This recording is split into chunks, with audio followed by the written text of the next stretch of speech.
Right, how to find happiness after a narcissistic relationship. Now, after a narcissistic relationship, we all know what's going to fucking happen. You're trauma bonded to this fucking individual. You're thinking about them day in and day out. You have a bloody low self-worth at this point. So you're like, okay, I keep on missing them. I don't know who the fuck I was dealing with. And I'm dealing with one side of my brain that is saying, this is the fantasy version that I love, and the other version that they're a narcissistic prick. So first of all, you need to understand that you are in cognitive dissonance. So that basically means that your brain doesn't know if your narcissist is the fucking asshole that was left you or if they're the fantasy version. So that's first accepting what you're going through. You're going through a trauma bond. So how do you find happiness after a narcissistic relationship? Well, you're going to feel numb. You're going to feel detached. But that doesn't mean that you should stop going out and seeing your friends. That doesn't mean that you should stop doing the hobbies that you love. What you need to focus on is trying to find the energy to go out and do those things. Because in your mind, you have a low self-worth. I want you to say to yourself every single day that you're just in this negative mind state, if you're in that negative mind state, you're going to stay in that negative mind state. So you need to shift your brain onto motivating you to go out and do those hobbies, go to the gym, go and exercise, go see your friends, go do something spontaneous.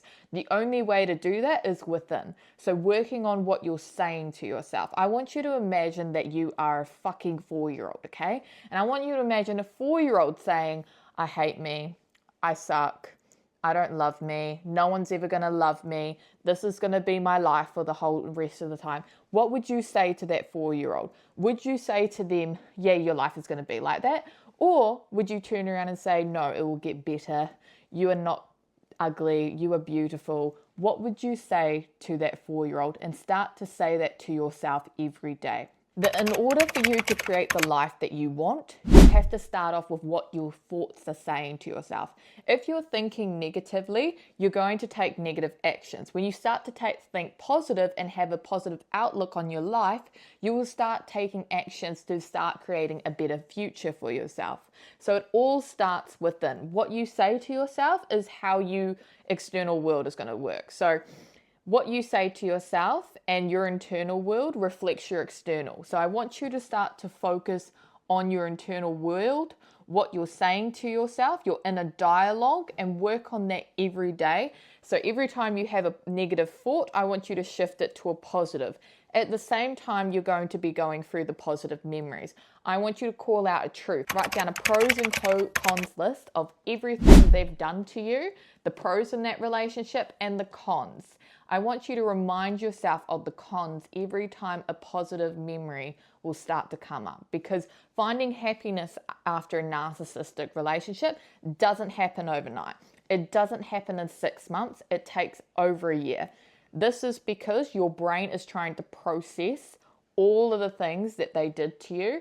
And the longer you've been with them, the longer the memories you have to process. So just recognize that. It's important for you to focus on your inner dialogue and think positively about yourself. Always be optimistic. Even when you have doubt, remain optimistic about the future. Now, I want you to start to imagine a life. I want you to imagine your life without them. What are you doing? Who are you with? What are you surrounded by? What are you doing? I want you to imagine the perfect version of you. What are they doing? What do they look like? And I want you to think of, how did future you get there? What steps did they take? What opportunities around them did they take advantage of to get to that life? If you want to be someone that has a motorbike, you'll have to book your basic handling. You'll have to do your learner license. You'll have to buy the bike. These are the steps to get a motorbike. If you want to be successful in business, okay, well then, do you know about business? Is there a course that you can do? Is there people that you can surround yourself to get that life? I want you to imagine the life, whatever your life of what you want to be in the future, how a happier version of you looks like. I want you to take those steps every day.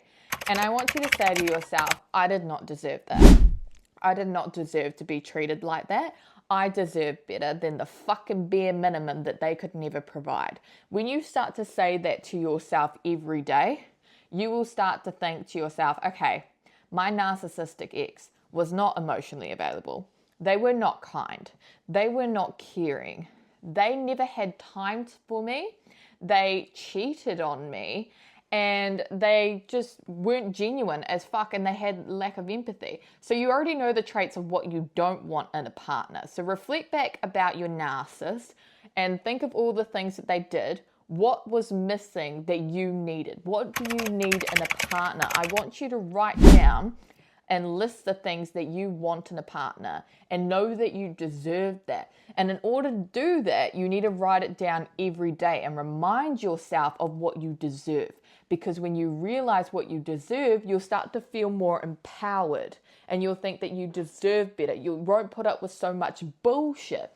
At the same time, I want you to research narcissism. By researching narcissism, you get to understand your ex, you get to understand the manipulation, you get to understand everything that you went through, and you can reframe your memories where you thought it was real, and you can change it into manipulation. When you understand the tactics that narcissists will use on you, you will start to piece together and connect the dots to every memory and start to rewrite that story and recognize, they were manipulating me to get sex. They were using sex as a weapon to get what they want. They were freaking buying me gifts just so that they can go out and do whatever they want and fuck me around. They always were shady. They would hide their phone. They would make me feel paranoid. I don't want to feel paranoid in a new relationship. When you understand narcissism, when you go back into dating, you will be looking for those traits in other people. And because you have more knowledge around narcissism, you will understand and you'll recognize it when you go into dating. Also, understanding the manipulation tactics that people will use on you is really important because it will obviously help you understand your past relationship, but it'll also help you go into dating to recognize what people are using, what manipulation tactics people are using on you to get what they want from you. And start setting boundaries. When you have boundaries, and this takes time, this all happens over time. Set boundaries of what you will tolerate. Recognize what was the lesson out of your past relationship. This was the lesson for mine, okay? My only boundaries was if they cheat on me or if they hit me, that is when I'm going to leave. That is a lack of boundaries. So even if I couldn't see them cheating, they were doing it anyway. They were just manipulating me, but they disrespected my boundaries time and time again. So when you say to yourself, this is my boundary, and if someone disrespects my boundary more than once, well, then I'm going to leave. There needs to be more boundaries of what you're going to do when they cross those boundaries. There needs to be more non-negotiables when you go into relationships. This is to protect yourself. You want respect from a partner. If they disrespect you, then they're going to cheat on you. They're going to act shady. They're going to make you feel paranoid, and they're a toxic individual. So just understanding that. So whilst you're doing all this, let's focus on what actions you can do from now to make the life that you want. So start working on yourself, because in order for you to have a great mindset and getting over your ex, you need to see yourself as better than them. You need to see yourself as more deserving of more than they could ever give. So at the moment, you don't think like that. You think that you just lost the love of your life. You didn't. You dodged a bullet, even though you took the bullet, but you dodged a bullet in that scenario. So you need to recognize traits about yourself that you don't like.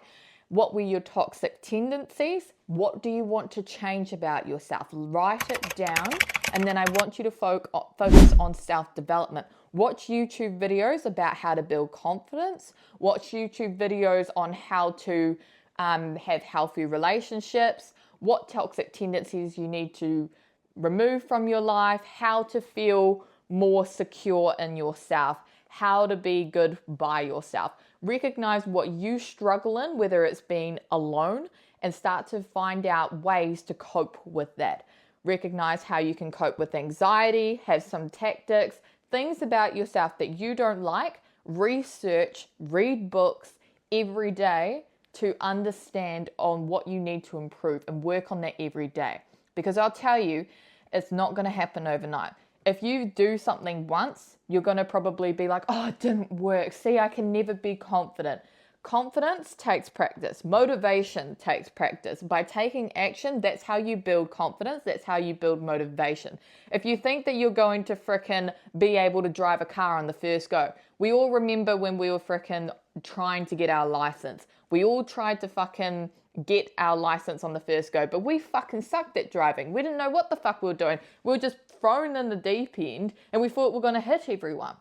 But the more we practice, the more it became second nature. Now, I want you to see this when it comes to your self-development. If you lack confidence, if you lack motivation, all it takes is practice, and then over time, all those excuses and all those self-doubt will go out the window. The more energy you put into yourself, the stronger you will feel, the more resilient you'll feel when going into relationships.